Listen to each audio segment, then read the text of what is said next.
So this is a reading from Wayland, which is one of the 7 stories in Wild Folk. The sound, a soft whistle of air against feathers, a soul song. He heard it as he came to the lake's edge at the setting of the sun, low light, painting the water into a golden mirror and not a breath of wind to wrinkle the surface. At the lake's edge, reeds blushed, emerald silver in the fading light. Above the reeds, small insects danced like smoke. All the world silent except for the whistle of white swans' wings. He had come to the lake's edge to find peace and cool after a long day in the forge. Late summer, the air so hot, the forge fire hotter still. All day working the metal with hammer and anvil and muscle and heat. So he had come to the lake to wash away the toil of the day. Still as stone, crouched in the reeds, he watched the swans circle.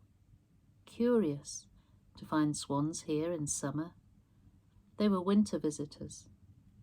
A harrier flapped a low hunting dance to his left, no threat to the swans.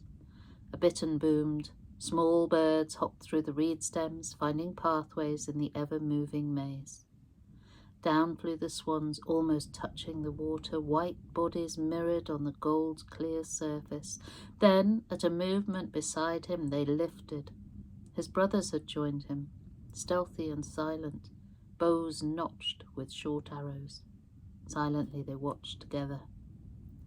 They saw the 3 birds land. Wayland pushed his brother's arm down as he raised his bow. They saw the 3 birds land, and in that moment, when the day tips over into night, by the setting of the sun, by the rising of the full moon, they saw 3 swans swim to shore and shake their aching wings and stand, dropping heavy feathered cloaks of white and rising from the water. 3 women, naked, beautiful. The brothers watched as the women waded into the darkening water, moving sinuous as fish, languid. Then one by one the brothers crept through the spaces in the reeds, stealthy as foxes, and each reached out and took a feathered cloak. Still they watched as the women swam, and now bats and moths danced above them. When the women returned to the shore, they found the 3 brothers. Wayland held his cloak first, and with a wild shyness, Alwise stepped towards it. He draped the feathers around Skin. As the feathers fell, clinging around her smooth body, she looked into the smith's dark eyes, and her swan skin became a white dress that hung heavy around her body. His brothers drew back. Both feared the beauty of these wild creatures. Both longed to take one for a wife.